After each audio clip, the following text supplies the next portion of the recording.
Radio Raheem here with the chairman, Bob Arum. As usual, Bob, you're at the helm of another fight. Here we go again. You've got Timothy Bradley and Brandon Rios in the ring. Talk to me about how you put this fight together and why you feel like it's an exciting bout. Well, this is the best fight out there. The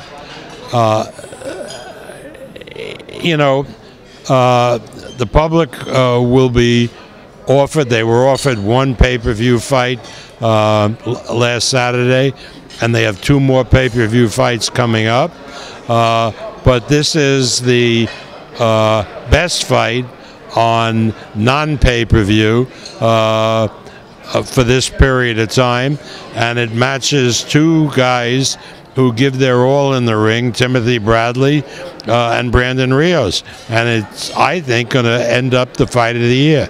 Well, you've never been shy about your criticism of Mayweather or even Andre Berto, but since you brought it up, the pay-per-view fights now, they seem to be more run-of-the-mill, like an easier thing to achieve. Do you feel like the pay-per-view standards have become lower? Should there be better fights before you can call a pay-per-view event?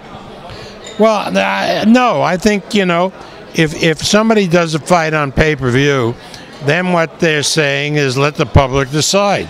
Not promoters, not commentators, but the public. And if the public wants to buy it and pay enough money and make it worthwhile, that's okay. It's like Golovkin Lemieux. I mean, should that fight be on pay-per-view? Probably be better if it wasn't. But, the public will decide. Certainly Canelo Cotto deserves to be on pay-per-view. That would be a fight that would, in any era, be on pay-per-view. Well, most likely your next pay-per-view, or certainly a pay-per-view you're going to do, is Pacquiao's next opponent.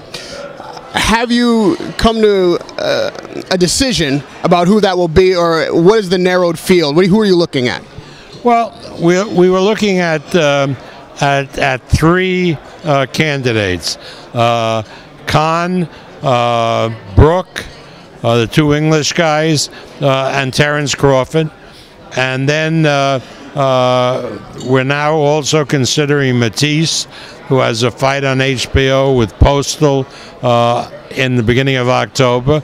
And ultimately, we may look at Juan Manuel Marquez if he decides to make a comeback. Now, for Khan's sake, there's been discovery, or at least impressive accounts that maybe he's willing to leave Al Haymon for this fight, disappointed that he couldn't get the Mayweather fight. Have you had any discussions about taking Amir Khan on, and is that necessary for him to fight Pacquiao, for him to leave Haymon? No, he doesn't have to leave Haymon. I mean, he can do what he wants with Haymon. According to the Khan people, they have every right to fight whomever they want. And if that's the case, whether they pay Haymon or not pay Haymon is their business, nothing to do with me. You would have no problem, though, you'd be essentially working with Al Haymon to make that fight if that be the case. No, that's not correct. I would work with the Khan people to make that fight. And when we talk about Terence Crawford, a lot of, especially inside boxers, he may not be a huge star, crossover just yet, but those who know boxing feel like he may be the heir apparent, maybe the next guy up to dominate in this sport. How do you feel about that, and why is that a good fight for a Pacquiao? I mean, well, I don't say it's a good fight for him, but, it's horses with courses. Manny is going to take the best guy, risk-reward, and determine who he fights. I mean, anybody who says that it's my decision is crazy. This is all Manny's decision. Manny, and I guess after consulting with Freddie, will pick the opponent they want to fight. Of course, when we come to Manny Pacquiao, everyone's talking about the shoulder, rehab, saltwater. Where is it? What's actually going on?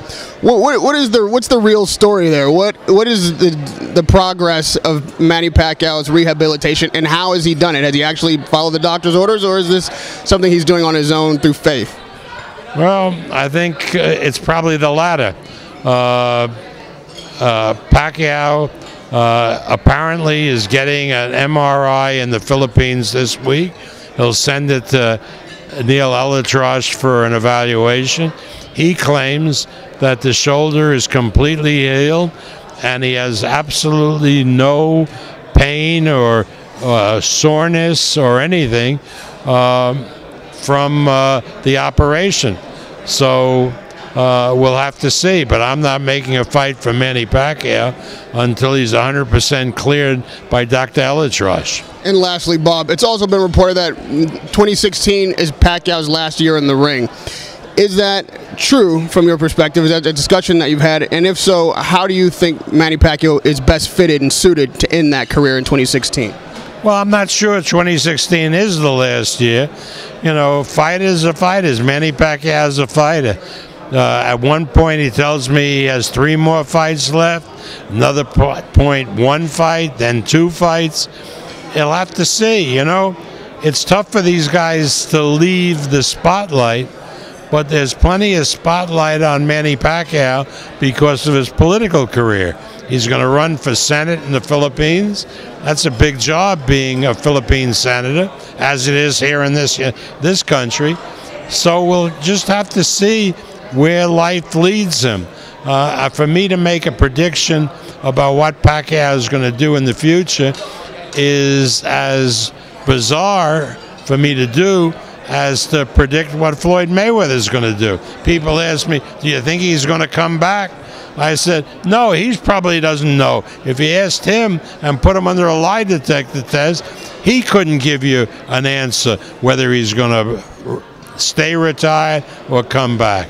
Putting Manny Pacquiao and Floyd Mayweather's name in the same sentence, it's incumbent upon me to ask you how you feel about this recent scandal, if you will, about the activities before the Manny Pacquiao-Floyd Mayweather fight. Do you feel like there should be some type of reprimand for Mayweather for that, or the fight should be a no contest? Where do you come down on what you know so far?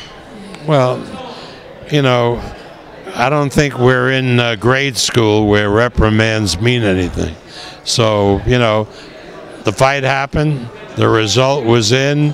Anything that goes on now is meaningless. Thank you. Radio Raheem with the chairman of Top Rank, Bob Arum.